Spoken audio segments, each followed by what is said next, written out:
सुप्रभात प्रिय विद्यार्थियों, कक्षा 4 हिंदी विषय में आपका स्वागत है। बेटा, आज हम अपनी पाठ्य पुस्तक मेधा का पाठ 2 बुद्धिमान कौन कहानी को पढ़ेंगे। यह 4 मित्रों की कहानी है। इसमें बताया गया है कि किताबों से प्राप्त ज्ञान तो ज़रूरी होता ही है, लेकिन हमें व्यावहारिक ज्ञान भी अवश्य होना चाहिए। आइए पढ़ते हैं कहानी बुद्धिमान कौन। पाटलिपुत्र नगर में 4 मित्र रहते थे। उनमें से 3 मित्रों गुणीराम, मणिराम और ज्ञानदेव ने बहुत सी विद्याएं पढ़ी थीं। इन पर उन्हें बड़ा अभिमान था। उन जो 3 मित्र थे ना बेटा, उनको अपनी पढ़ाई पर, अपनी विद्या पर बहुत घमंड था, अभिमान था, परंतु उनमें सामान्य बुद्धि की कमी थी, उनमें व्यावहारिकता की कमी थी। चौथा मित्र बोधिराम बहुत अधिक पढ़ा लिखा तो नहीं था, लेकिन वह बुद्धिमान था। वह हर कार्य को सोच विचार कर किया करता था। एक बार उन मित्रों ने विदेश जाकर धन इकट्ठा करने का निश्चय किया। चारों मित्र यात्रा पर निकल पड़े। जब वे जंगल से होकर जा रहे थे तो रास्ते में उन्हें एक मरा हुआ शेर दिखाई दिया। उसके कुछ अंग बिखरे पड़े थे। तो वो चारों मित्रों ने सोचा अपन विदेश जाकर के कुछ धन कमाते हैं, तो ये सोच के वो लोग निकल पड़े। और जब निकले तो जंगल में उन्हें रास्ते में एक मरा हुआ शेर दिखाई दिया। मरे शेर को देखकर 4 में से 3 मित्रों ने राय बनाई मतलब अपना विचार दिया, डिसाइड किया कि इस शेर के शरीर पर अपनी विद्या का प्रयोग करके इसे पुनर्जीवित कर दें। उन्होंने सोचा कि इसको वापस जिंदा कर देते अपनी विद्या के द्वारा।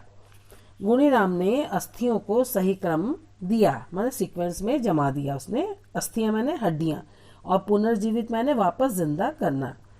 मणिराम ने अपनी विद्या का प्रयोग किया और उसके ऊपर मांसपेशियां जमा दी तथा चमड़ा लगाकर शेर का रूप दे दिया।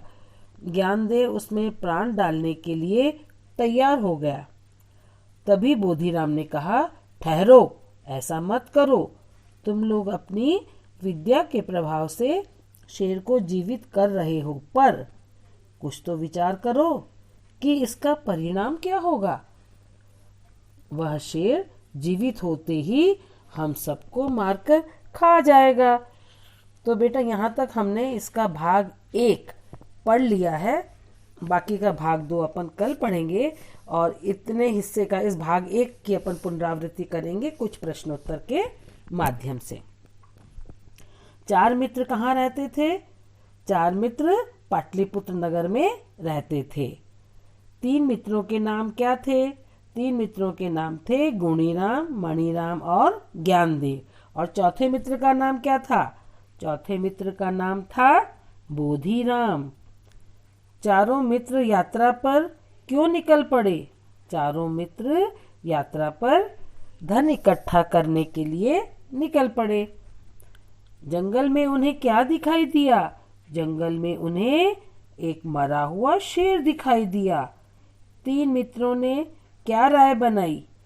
राय मैंने विचार, अपना डिसीजन बनाया कि शेर को वापस जिंदा कर दें, है ना, यही उन्होंने राय बनाई थी। बोधिराम ने शेर को पुनर्जीवित करने के लिए क्यों मना किया? बोधिराम ने शेर को पुनर्जीवित करने के लिए इसलिए मना किया क्योंकि शेर वापस जिंदा होने पर उन्हें खा जाता। तो बेटा, अपन ने भाग 1 पढ़ लिया है और समझ लिया है, और आपका गृह कार्य यही है कि इस पाठ को जितना अपन ने अभी पढ़ा है उंगली लगाकर और आप इसको पढ़ेंगे। एक एक शब्द पर उंगली लगाएंगे। जो शब्द आप उच्चारित कर रहे हैं ना बेटा, उस पर आप उंगली लगाएंगे। और आज की कक्षा हमारी यहीं समाप्त होती है।